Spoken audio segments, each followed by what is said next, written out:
Hey everybody. I should say hello again. I streamed this earlier on my Twitter account. If you don't follow me on Twitter, you can follow see the original version of this over at my Twitter at Carbazel.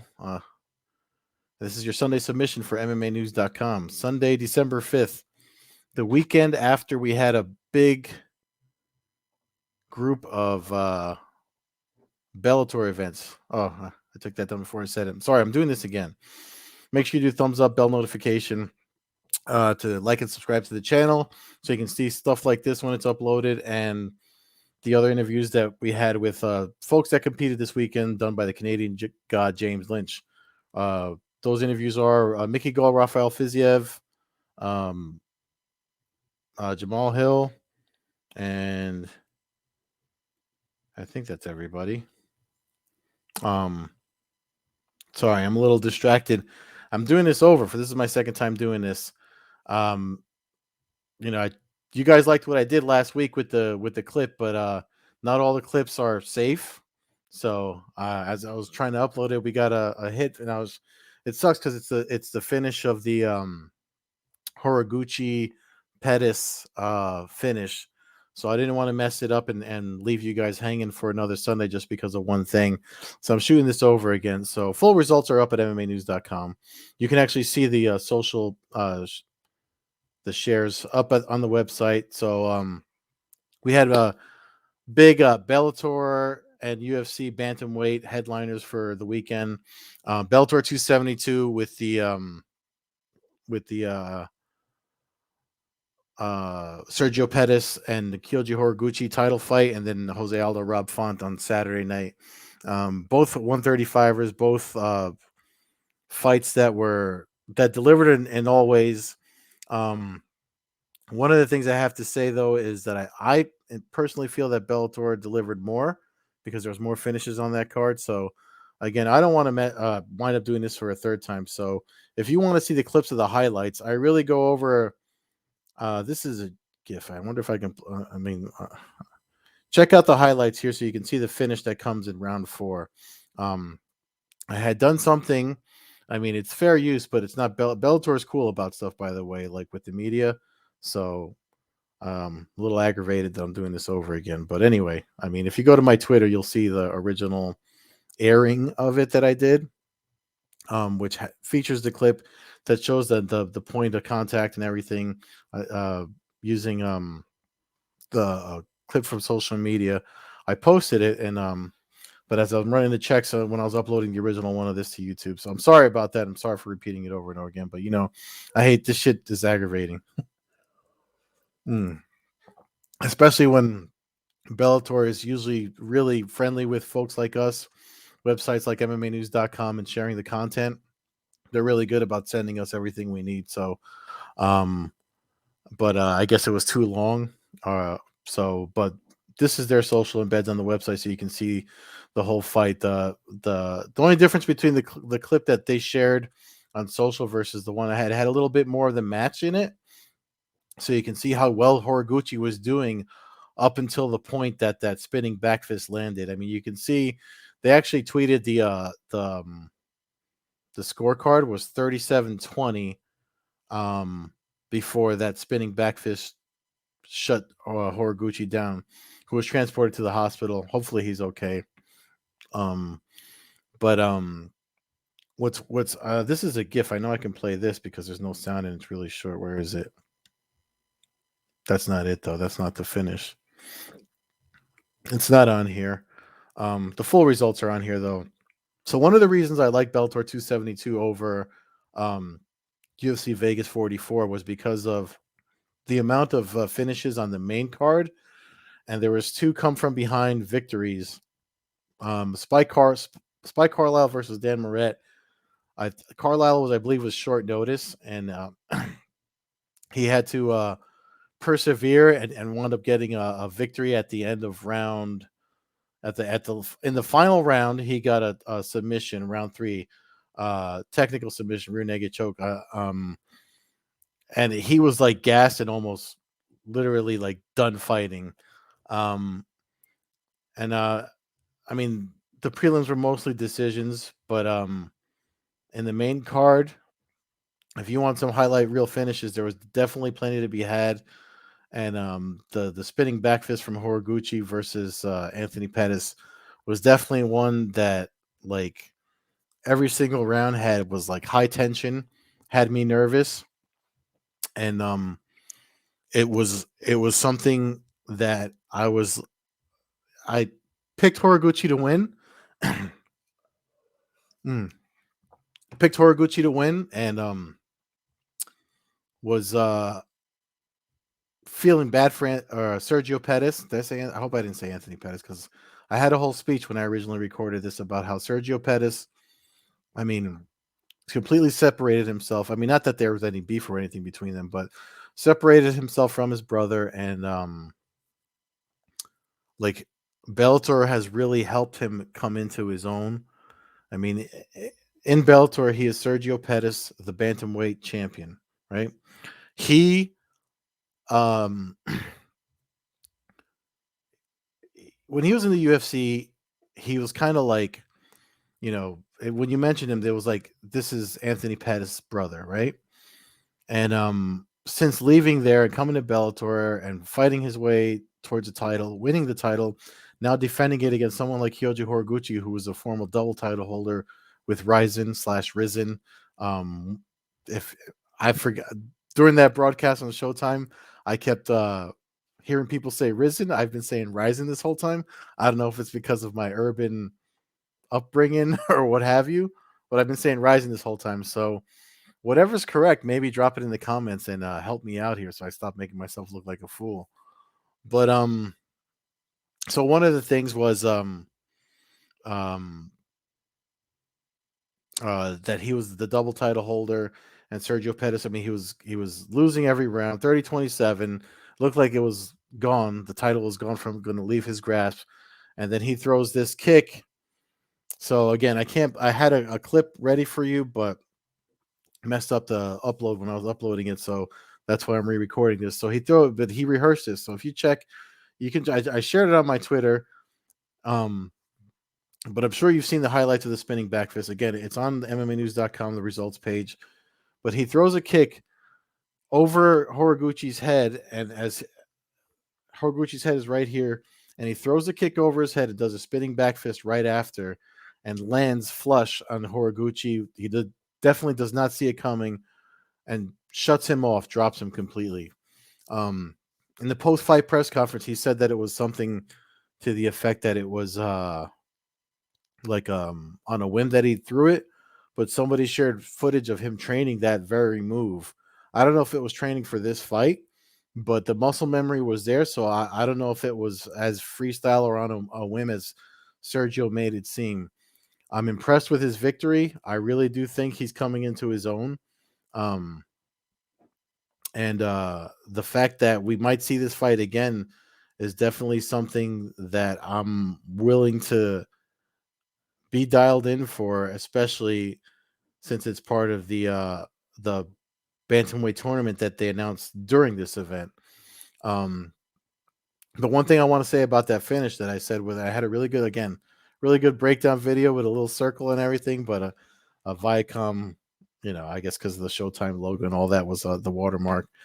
Um, they said no. So, um, but one of the things I want to say about that is that he, during the whole fight, as he was dominating Pettis, so in the first round, there was a right hand that Pettis landed and cut Horiguchi below the eye. I think it was in the first round. There's definitely a strike in the first round that he throws, lands on Horiguchi. Horiguchi kind of does like a cartwheel somersault back, and he keeps with the pace and the pressure in front of him. He was really dominating. You saw the stats on here. What does it say on here? This is on our webpage. So the total strikes landed and thrown. So he outstruck him. The takedowns were crazy. All those stats siding with Horiguchi, and Pettis still pulled this victory off with one move with a spinning back fist. So what what I said in the when I had recorded earlier was that when you're watching the fight, that pace and pressure that Horiguchi had put on Pettis. Every time they had an exchange or they were in the pocket, so to speak, Horiguchi's head was right here in his chest, so that if the striking exchange didn't go in his favor, his head was here. All the takedowns were there for him that you saw him get during that fight, right? But what worked against him was the fact that they had the exchange in the round four. When Pettis decided to throw this Hail Mary spinning back fist, he throws the kick over his head. Horiguchi's head is right there in his chest, and he was right there to catch the spinning left hand that came back that put him out and won him the fight. It was a really good fight. Horiguchi did have it in the bag. Excuse me. But man, Sergio Pettis. So the thing that I said that it came out so beautiful in what I had recorded before, and now I'm re-recording it, um, was that the you know the whole thing being known as his little brother, Anthony Pettis' little brother, whatever, when he was in the UFC, and now he's their champion. He's really come into his own. He's Sergio Pettis, the bantamweight champion of Bellator MMA, and now he's got the target on his back for this tournament that we're going to see in 2022. So if you didn't see the announcement of the tournament, let me just read off the names. So both of them, hopefully, God willing, Kyoji Horiguchi is going to be all right on in what they say, like March. They're looking for. They have to have him evaluated. He was sent to the hospital. Nolan King of MMA Junkie was there in house when he reported that they had to get a stretcher for Horiguchi. I mean, that was a really bad knockout. So I hope he's okay and he's good enough to do a Grand Prix. We'll find out soon. I know Scott Coker said that the announcements, we're going to get more details as to when certain fights that are announced and happening, for 2022, probably for like February, March. We can see that because they still have to finish the light heavyweight Grand Prix. Anyway, let me go here and read off the bantamweight tournament announced fights. So them two, Pettis and Horiguchi. Pettis is still the champion. Horiguchi, who's the former Bellator, former Ryzen/Risen. Again, help me out. Drop that in the comments. Correct me. And then you have the number one ranked Juan Archuleta, number two ranked Rafael Stotts. Stotts and Pettis train together. So I don't know how that's going to work out depending on how the tournament works out. That's going to be interesting to see where it goes. But it looks like Pettis is kind of training off on his own a little bit too, to kind of, it is a business of fighting. That granted, there's you have relationships within the camps and the schools, dojos and stuff that you really don't want to. You really don't want to fight your teammates, not just out of respect, but also out of the fact that when it comes to competition, who knows you better than the guys that you trained with on the day in and day out? So there's a lot of variables there for the reasons to not fight your teammates. They know you better than anybody. We saw it with Usman and Gilbert Burns. Those guys train together all the time, and you know the one of them had to exit the Sanford MMA environment that they trained in so that they could do what they did and have a title fight, because everybody's after. Everyone talks about teams, but it is an individual sport, and everybody has to kind of respect the individuality when it presents itself, especially if you're all facing the same title and under the same promotional flag. So that's something to be aware of, right? Number two is the rest of these fights that we have to look forward to. Patchy Mix was number three ranked. So Patrick Mix and James Gallagher just fought at Bellator Dublin, and he jumped up in the rankings. Gallagher's at number 6, but he's also in this bantamweight Grand Prix. Then you have Magomedov and Leandro Higo. So one of the things that I have always been on my soapbox about is when you look at mixed martial arts and the sport as a whole. I mean, I feel like the view changed last night when it came to what's the murderer's row in the entire sport of mixed martial arts. I still believe that the 155-pound division is the the killers, like in the entire sport, no matter the promotion, one whatever, PFL, the 155ers are always the guys that are going to bring it across the board. But when you're looking at promotional divisional rosters, in my opinion, Bellator Bellator's 135ers has historically had the most dangerous 135ers in MMA across the board. Um, when you look at the guys that have held the title there and just the guys that have fought. And again, I've been on board with Bellator's 135ers. I remember when Carvalho and Joe Warren fought for the interim title, and then there was the fight. There was the whole rivalry between Joe Warren and Eduardo Dantas. This is going back a little bit ways back in there. I think they were still in the 100s, like Bellator 118 was that interim title fight. The 135ers have always been. That's how Darren Caldwell cut his teeth there. I mean, beating Joe Warren. You know what I mean? It goes on and on. So their 135ers have always been. And then you can look at guys like Patrick Mix and stuff like that. People were saying, why not? Why isn't this a 16-man Grand Prix versus the 8-man Grand Prix? Well, you know, COVID's still a thing. These guys aren't all in the same place, and to get them all in the same place, I mean, we've already seen booking fights and events during, the time of COVID, has shown us that we really, really can't, we really can't make things too big because the rug will be pulled out from under us, right? I mean, look what happened to me recording this today. I was about to go about my day, and I'm here doing shit over. So, but yeah, it's one of those things where, yeah,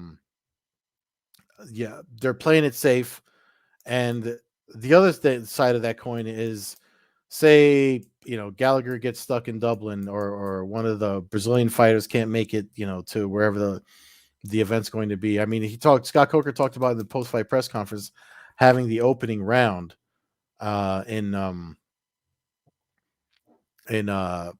as like a co-promoter Rising event in Japan, and now we have this Omarion variant screwing things up again with travel and things like that. So of COVID. So this is the safest move that they could do, and I think it shows the forward thinking that Bellator has, with moving forward with the sport and giving us another Grand Prix again. And they have the light heavyweight thing that they have to finish too. So I'm looking forward to it. So if it's not on your radar, that Grand Prix definitely should be on your radar. One of the things Bellator has probably been struggling with is trying to uh, get the numbers that they had when they were over at Paramount/Spike. But when you go from one network, when you change networks like that all too often, I feel like that those are going to bring your numbers down. They've had a full year with, mostly a full year with Showtime. When did I sign up for? Because I signed up when they made the announcement, so that was like April. So like a good two, a good 3 of the 4 quarters of the year were with Showtime. So maybe now that they've established it and they've got stuff going and they could do the co-promote, when there's a boxing event on Showtime, they plug Bellator and vice versa. I think 2022 and this tournament will bring a lot of eyeballs over to Bellator and Showtime in that relationship. It's a relationship that Scott Coker has had before and had success with before. So that's definitely worth looking forward to. And I think that's all I have to say about the Bellator event. So let's get over to the results of UFC Vegas 44. Jose Aldo pulls another feather out of his what am I not feather? What am I calling it? I I didn't I don't want to say I didn't think Jose Aldo was going to win. There's a lot of highlights here, by the way. I don't want to play them for you because I don't want to have to re-record this. For the first one was really good, man. Check it. It's on my Twitter. Go to my Twitter and check it out. Can't believe that happened. But it was a fun weekend to have I mean, I really like Bellator Friday, UFC on Saturday. Get a lot of MMA for us to watch, plus the regional events that I'm not even going to mention here. But We've got all the highlights from the main event on the page here as I scroll through down to see the quick results, because there was definitely a theme between both cards. We had some really nice themes too. We had short notice fighters that did really well, and we had fighters that were near getting finished come back to pull off a win. Happened twice at Bellator with the Spike Carlisle and the main event, and then here at UFC Vegas 44, mm, we had it with Clay Guida, where I mean, you could even argue that the fight could have been stopped at one point, and then he comes in and gets a submission win over Leon, Leonardo, Leandro Santos. Sorry, and then the other thing was like with the short notice fights. So where's my notes? I have them here still. So if you look at the fight of the night was Cheyenne Vlismas versus Mallory Martin. I kept messing up when I first recorded this. I kept calling her Cheyenne by, so I'm glad there's a good and a bad to re-recording stuff, right? And then the performance of the night went to Guida for his come from behind victory. Rafael Fiziev for his spinning wheel kick knockout, which I think is on here on our results page. And then you had other knockouts with Jamal Hill and Chris Curtis with his TKO in round 2 that he got over Brendan Allen. The first round by Jamal Hill, who we have the interview with him on the YouTube channel too. Was I mean, the thing about fighting in the Apex with no fans, I mean, it's almost like if you watch Bellator, like you get the fans and all that stuff, you know, the kind of adding to the drama of what's happening in the cage. But then you have something like where you hear all the strikes, the clashes between Fiziev and Riddell, and this fight that I'm talking about with Hill and Crute, when the punches that landed that dropped people, they just sound so much more deafening and damaging that it just added to the drama of what was happening, in the cage that night. And again, I mean, this box that's near my head here, like I had a nice clip for you, man. I can't play the clips. Apparently, if I play them too long, it'll be a strike, and I won't be able to upload it to the YouTube channel. So I don't want you guys to miss out on it. But again, MMAnews.com, we got the highlights up on there. So, but one of the things I wanted to say that I said when I initially recorded this with the performance bonuses, people seem to be upset that Jose Aldo and Rob Font didn't get the fight of the night over Vlismas and Martin. And I think that's just people being UFC stand, or over UFC whatever, the crazy UFC new fan that we seem to see all over Twitter and social media these days, where they're almost hero worshiping people. I'll tell you why I agree with the UFC's fight of the night bonus over for Vlismas and Martin over Font and Aldo, or Aldo Font, because Aldo won. With the Vlismas Martin fight, all 3 rounds, especially when it went to the end, we never saw we never saw quit in either woman, right? They were both trying to finish, they were both trying to get a knockout. And if you didn't watch that fight between Cheyenne Vlismas and Mallory Martin, it's a fantastic fight to watch. The counter striking, some little bit of trash talk in between, because they're both competitors. They actually knew each other, and they're cool afterwards. But I hope they're cool afterwards. But the counter striking from Vlismas, I mean, was so. I mean, that's definitely. I have it recorded. I'll probably watch it again if I can't find anything to watch. When I start shutting down for the evening or whatever. But it is crazy. It's beautiful to watch. But there's no quit in either competitor. They throughout the fight they keep trying to finish the fight. No one shows signs of fatigue or whatever. Maybe there's obviously the pain and the wincing or whatever of losing the fight versus winning the fight because of the strikes that were landing. But the same thing happened in the Aldo Font fight. But there are points where you can see Jose Aldo is. I mean, when he's winning and he has dominant position, you can see him searching within himself to find the zeal to complete the match or complete the round. There's a point, I think it was in the final round, when he has mount, when he's grappling and he has full control. When he does try for a finish that Font defends really well, and then he reestablishes mount, and then he stays mounted on him. And there's a point, even Michael Bisping says during the broadcast, you need to try to finish here, and he's not doing anything because you can tell he's a catching his breath, and he knows just remaining in the dominant position is probably enough to win it on the scorecards. But it also just seems like there's a point where he doesn't want to. It's like he's digging deep to find the way to just finish. Um, and it looks like Jose Aldo. I mean, the guy's been fighting for 17 years, right? So it looks like he's been having these pep talks or battles within himself to see where he. I mean, he says he wants the title. Well, of course, you want to do all these things. When you're winning, you want to win more, and you want to keep going. But when you start losing, that's when you start questioning yourself. And from his time away, when he returned, he was pretty vocal about how he didn't want to do 5 rounders anymore. But then, he changes weight, he goes lighter, and now we see him in a 5 round main event. We saw it. Uh, we saw when he did it at 145.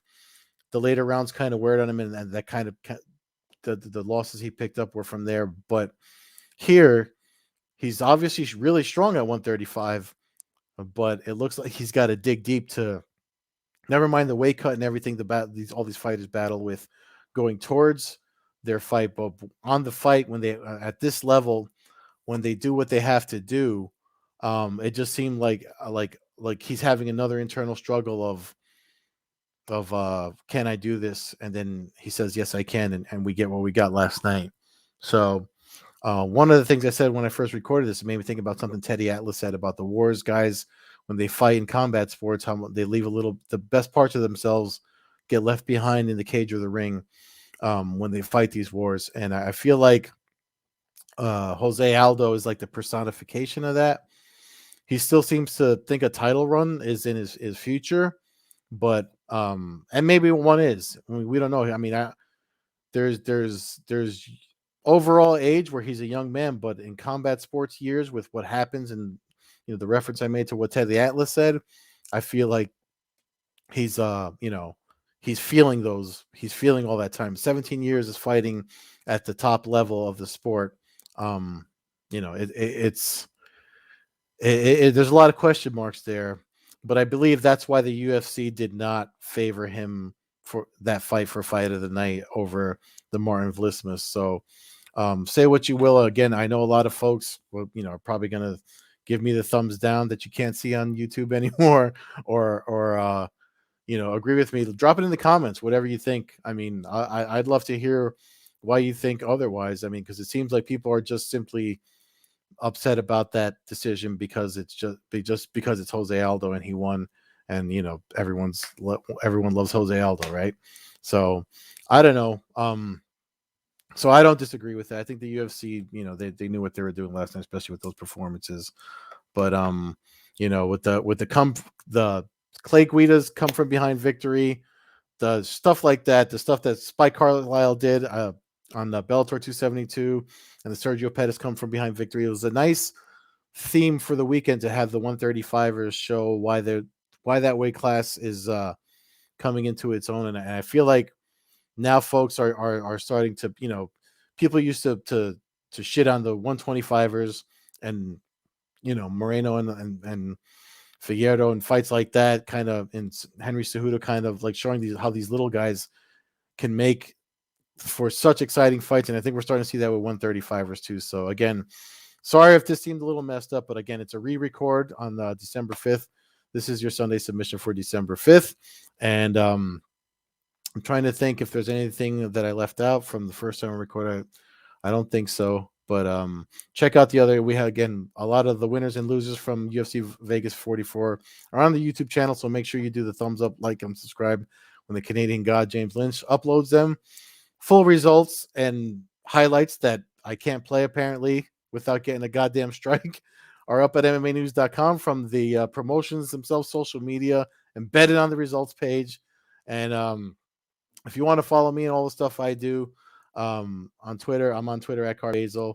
I mean, I do have a newsletter. Maybe you guys, if you check my profile, subscribe to the newsletter.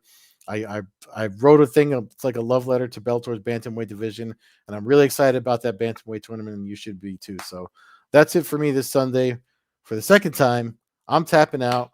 I got to get food in me before I pass out. Um, Enjoy the rest of your Sunday, folks.